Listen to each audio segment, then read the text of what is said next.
Good morning students. तो अपना chapter चल रहा है इलेक्टोरल पॉलिटिक्स। यहाँ पे हमने फर्स्ट जो पेज है वहाँ पढ़ लिया। उसमें हमने देखा, हमें समझ में आएगा इस चैप्टर में क्या क्या हम पढ़ने वाले हैं, कौन कौन से टॉपिक हैं, कौन कौन से क्वेश्चंस हमारे यहाँ पे क्लियर होने वाले हैं। तो यहाँ पे फर्स्ट पॉइंट है नीड ऑफ इलेक्शन, यानी कि चुनाव की आखिरकार हमें आवश्यकता क्या होती है, क्यों होती है।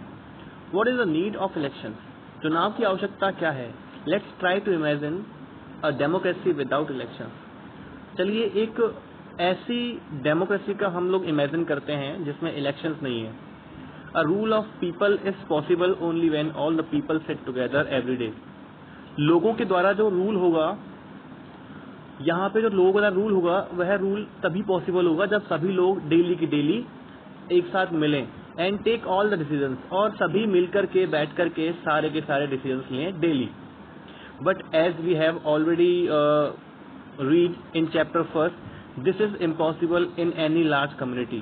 पर जैसा कि हम लोग पहले ही चैप्टर फर्स्ट में पढ़ चुके हैं कि इस तरीके से एक बहुत बड़ी कम्युनिटी में, बहुत बड़े समाज में बैठना, डेली की डेली डिसीजंस लेना पॉसिबल नहीं होता है। Nor it is possible for everyone to have the opportunity and knowledge to take decisions on all issues. साथ ही साथ ये भी पॉसिबल नहीं होता है कि हर एक व्यक्ति को अवसर मिले, पहली बात। तो दूसरी बात, हर एक व्यक्ति के पास हर एक इश्यू के रिगार्डिंग डिसीजन लेने की उसमें नॉलेज हो, ऐसा भी पॉसिबल नहीं होता है। दस in most democracies people rule through their representatives. इस तरीके से ज्यादातर डेमोक्रेसीज में क्या होता है, वहां के जो लोग होते हैं वो अपने रिप्रेजेंटेटिव के बिहाफ, मतलब रिप्रेजेंटेटिव के द्वारा क्या करते हैं, रूल करते हैं देश पे। Is there any democratic method to select representative without election. क्या ऐसा कोई भी मेथड होता है जहां पे हम लोग हमारे रिप्रेजेंटेटिव्स को बिना इलेक्शंस के चुन सकें। Let's think about a place where representatives are elected on the basis of education and knowledge. चलिए हम लोग एक ऐसी जगह के बारे में सोचते हैं जहां पे रिप्रेजेंटेटिव जो हैं, प्रतिनिधि, जो लोगों के प्रतिनिधि हैं, वो एजुकेशन और उनकी जो नॉलेज है उसके आधार पे चुनाव उनका किया जाता है। There could be some problem in deciding one who is more experience and knowledgeable, but let's assume that the people can resolve these difficulties.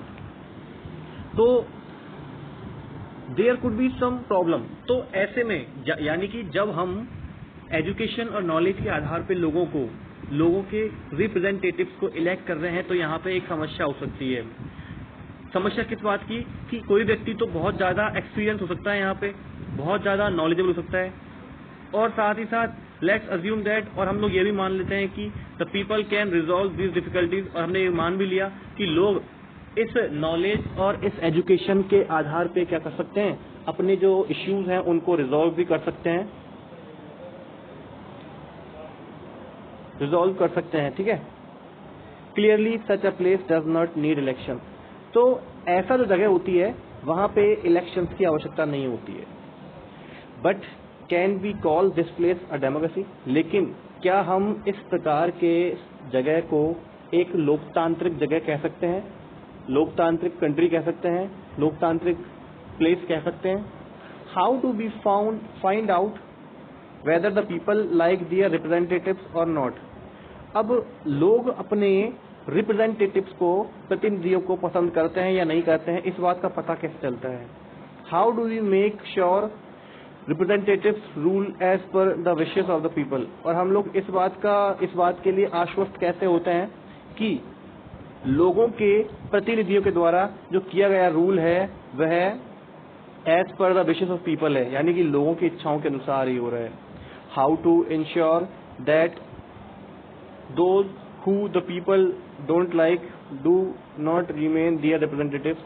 और हम लोग इस बात को इंश्योर कैसे करते हैं, इस बात के लिए आश्वस्त कैसे करते हैं कि वो लोग जिनको पीपल पसंद नहीं करते, लोग पसंद नहीं करते, do not remain their representative, उनको जो रिप्रेजेंटेटिव है, प्रतिनिधि है, उस पद से हटाए कैसे, ताकि वो उनके प्रतिनिधि बने ना रहें।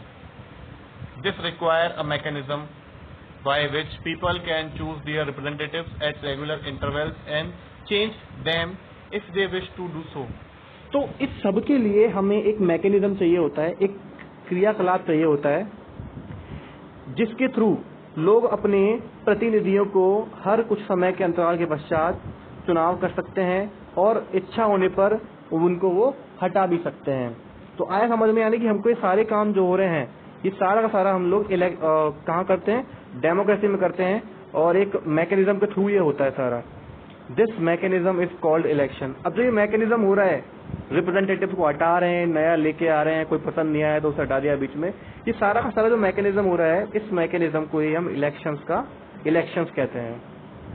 Thus elections are considered essential in our times of democracy। तो इसलिए इलेक्शंस हमारे समय में डेमोक्रेसी का एक अभिन्न अंग के रूप में हम लोग देखते हैं। तो यहाँ पे हमें एक बात समझ में आनी चाहिए, पहली बात तो कि हमें इलेक्शंस की आवश्यकता क्यों है। इलेक्शंस की हमें आवश्यकता इसलिए है ताकि देश के लोगों को डेली की डेली आपस में एक साथ बैठना नहीं पड़े, साथ ही साथ उन्हें डिसीजंस लेने ना पड़े एक साथ बैठ करके, और अच्छे नॉलेजेबल लोग ही उन डिसीजंस को लेकर के उन इश्यूज को हटा सकें। दूसरा बात हमने यहाँ पर ये देखी कि आखिरकार हमें डेमोक्रेसी होना भी क्यों आवश्यक है, यानी इलेक्शंस तो हो ही नहीं, डेमोक्रेसी भी क्या चाहिए। तो डेमोक्रेसी हमें इसलिए चाहिए ताकि हम लोग जो रिप्रेजेंटेटिव पसंद ना आए उसे हटा सकें, हर कुछ समय बाद नए नए रिप्रेजेंटेटिव्स को हम चूज कर सकें। तो ये सारा इसका रीजन दिया गया है यहाँ पे, यही इस पॉइंट में कहा गया था। A voter gets full time and opportunity to choose the candidate or party of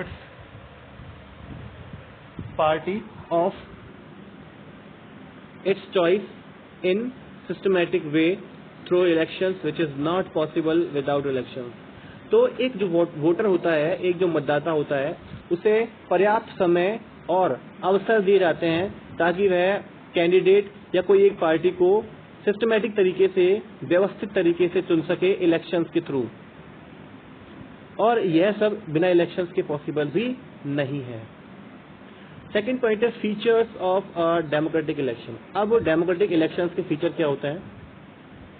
there are many countries in the world where elections are held but democracy is not there. इस संसार में बहुत से देश ऐसे हैं जहां पे इलेक्शंस तो होते हैं लेकिन वहां पे डेमोक्रेसी नहीं है। It means elections can be democratic as well as non democratic. तो इस बात से हमें समझ में क्या आता है कि इलेक्शंस भी दो टाइप के होते हैं, डेमोक्रेटिक इलेक्शंस और non democratic elections. Then how can we recognise whether the election is democratic और नॉट।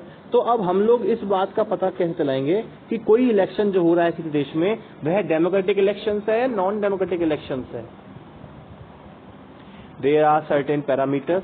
अब कुछ क्या है, पैरामीटर सेट कर रखे हैं on the basis of which, जिनके आधार पे वी कैन कंक्लूड, जिनके आधार पे हम लोग क्या कर सकते हैं, एक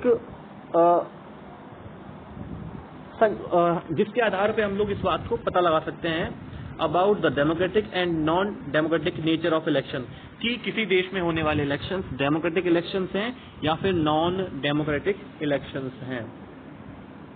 following are the minimum conditions for an election be democratic. तो यहाँ पे नीचे कुछ कंडीशंस दी हुई है, ये मिनिमम कंडीशंस हैं, इनका फुलफिल होना बहुत जरूरी है। इन कंडीशंस के फुलफिल होने के बाद में ही हम लोग कह सकते हैं कि किसी देश में डेमोक्रेटिक इलेक्शंस हुए हैं या नॉन डेमोक्रेटिक इलेक्शंस वहां पे किए गए हैं। तो यहाँ पे 1 2 3 4 5, ये जो 5 पॉइंट दिए हुए हैं, इन पॉइंट से हम कल आगे यहीं से कैरी करते हैं। आज के लिए इतना ही, थैंक यू।